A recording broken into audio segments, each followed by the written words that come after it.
Hi everyone and welcome. This is the Apostate Prophet. When Muslims come to haunt me, many of them tell me and my supporters that we should go and listen to Zakir Naik because Zakir Naik is a very reasonable person who always gives the right answers. I'm not a fan of publicly mocking and criticizing people except if they attack me first or if they harm others. I also criticize and mock people who create totally weird and dangerous religions, but this time I want to talk about Zakir Naik. I'm also cautious because he's a medical doctor, but I will just do it anyway. I never liked the way Zakir Naik preaches, even when I was a Muslim, but I watched a video of him once. I watched more than one video, but I watched that one specific video once in which he discusses with an ex-Muslim about evolution. And I want to talk about that. Now, Zakir Naik never gets tired of mentioning that he is a medical doctor and even mocks people who can't answer basic science questions. Of course, we would expect that he knows what he's talking about if he talks about evolution like a hero and mentions multiple times that he's a medical doctor, right? At this point, whether you agree with evolution completely or not is totally irrelevant. This is just about Zakir Naik's wisdom of the matter and about his way of handling it. I'm not a master of evolution. I know just the basics and this topic, and that's okay because I never claim that I know everything about it, and I don't point out that I'm a medical doctor because I'm not a medical doctor. So if I make a mistake, please correct me. And also, before I begin, Zakir Naik is a medical doctor. Okay, follow me with this analysis now. In this following video, this ex-Muslim called Jahangir says that he is an ex-Muslim and asks Zakir Naik how Naik can respond to facts and proof about evolution. Zakir Naik asks Jahangir if he will come back to Islam if he receives a convincing answer. The ex-Muslim says yes, and Zakir Naik starts to talk. Spoiler, he will fail.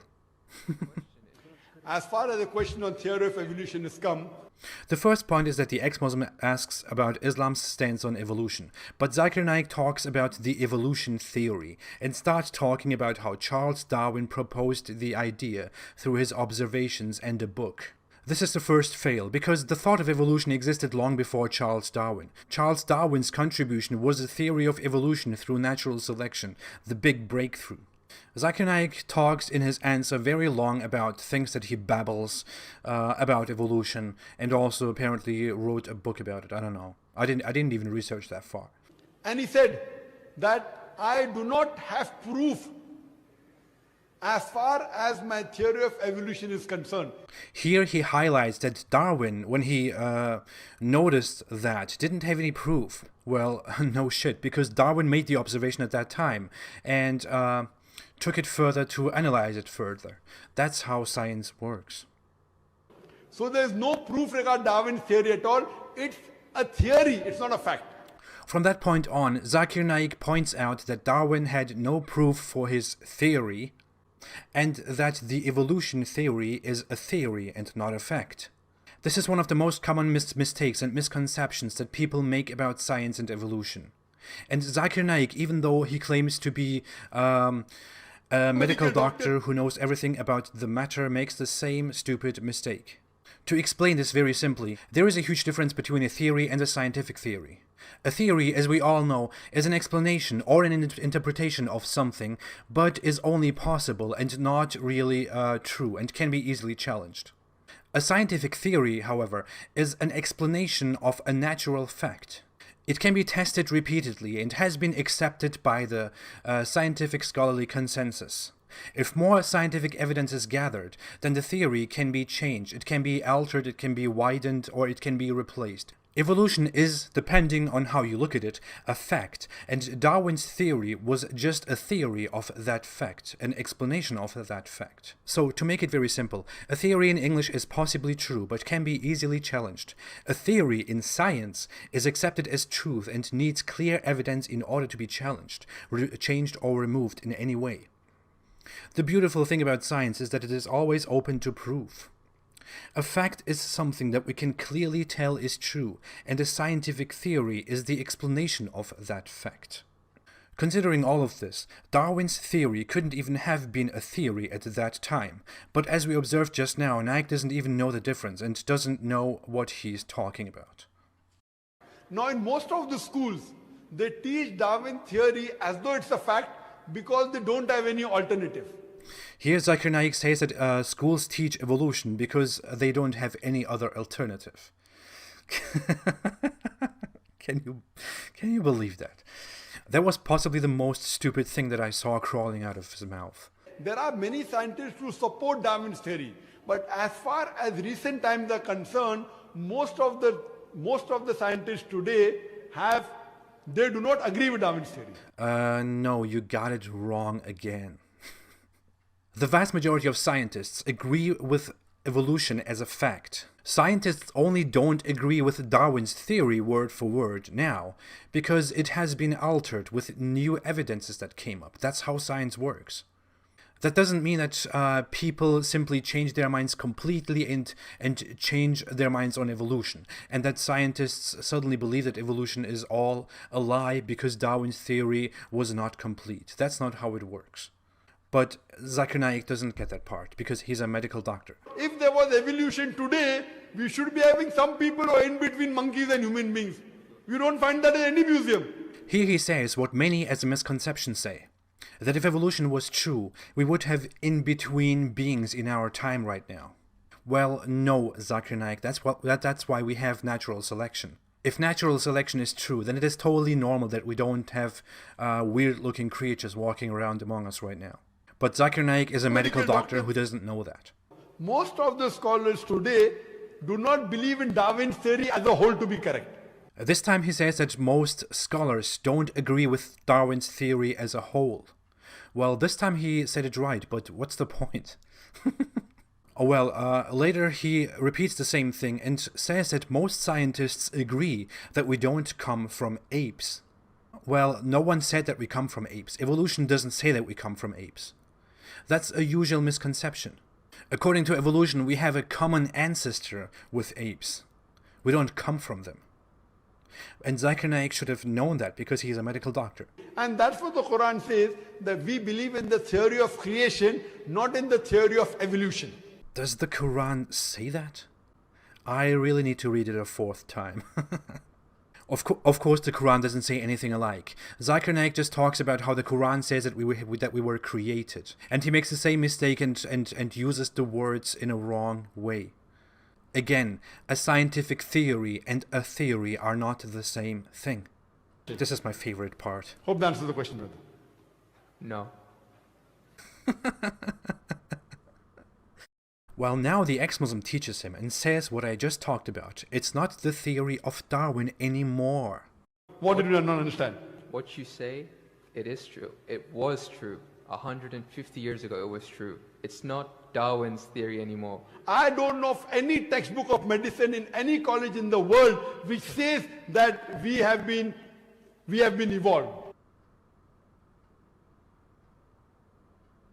It's literally everywhere in the West. Maybe not in Pakistan and India, I don't know.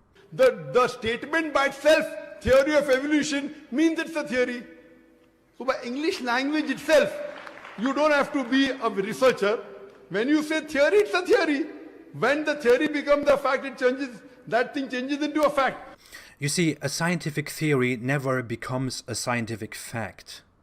A theory is what explains a fact. But here at this point, Zakir Naik confirms my biggest fear and mentions the English language. This guy doesn't know the English language and he doesn't know the language of science, but he's a medical doctor. So by the basic you saying theory of evolution, it means it's an hypothesis. No. It is not yet a thought. It's not yet a fact. No. A hypothesis in science is a limited explanation of a phenomenon. It is different from a theory, which is a well-substantiated explanation. It is recognized by the consensus. Combined hypotheses, if proven and accepted, can combine and form a theory. A theory explains why something happens. A law in science is a statement about something that happens. And a fact is the thing that happens. Laws and facts are separate things and don't include a thorough explanation with reasons why things happen. These are totally different things. When the ex-Muslim here gives gravity as another example of a theory that everyone accepts, he refers to Einstein's theory of general relativity, Zakir Naik goes nuts and says, I'm sorry, it's the law of evolution. I'm sorry, your knowledge of science is very weak. and the crowd claps. The crowd would clap if Zakir Naik puked, which he basically does here. He says all of this because he doesn't understand science, even though he claims that he understands it. Let's take gravity as an example to understand this better. Gravity is a fact that we can observe. Gravity exists. It's a fact. Gravity is stated by Newton's law of universal gravitation that says that particles attract each other. Einstein's theory of relativity explains why this gravitation happens. Well, Zakir Naik, the medical doctor, didn't get it. From there he keeps ranting and insulting him and calling him absurd and ignorant while he keeps spouting his ignorance. After Zakir Naik just keeps talking the same ignorant crap that he learned as a medical doctor, his ignorant crowd claps and the moderator makes a joke that he thinks is funny. And we will ask from the ladies section, inshallah, if there is any lady who has a theoretical question.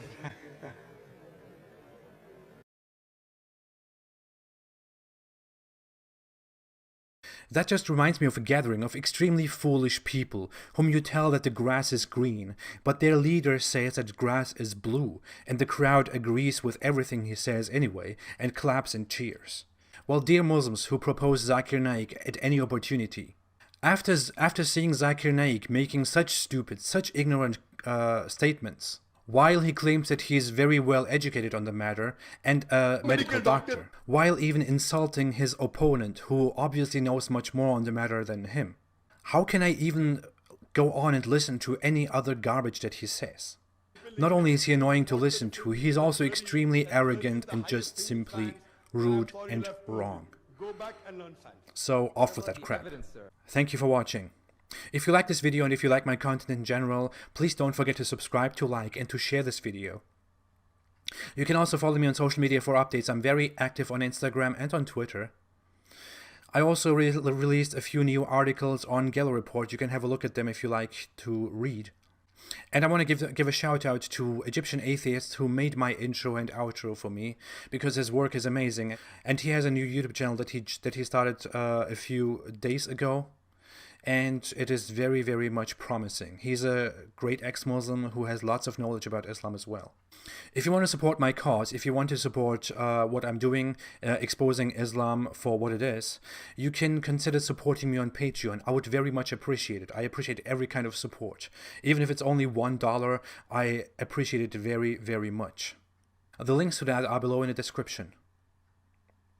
Thank you again for watching. Stay away from Islam, and Zakir Naik is a medical doctor. Bye. Have a nice weekend. I am a medical doctor, and there are many researches being done.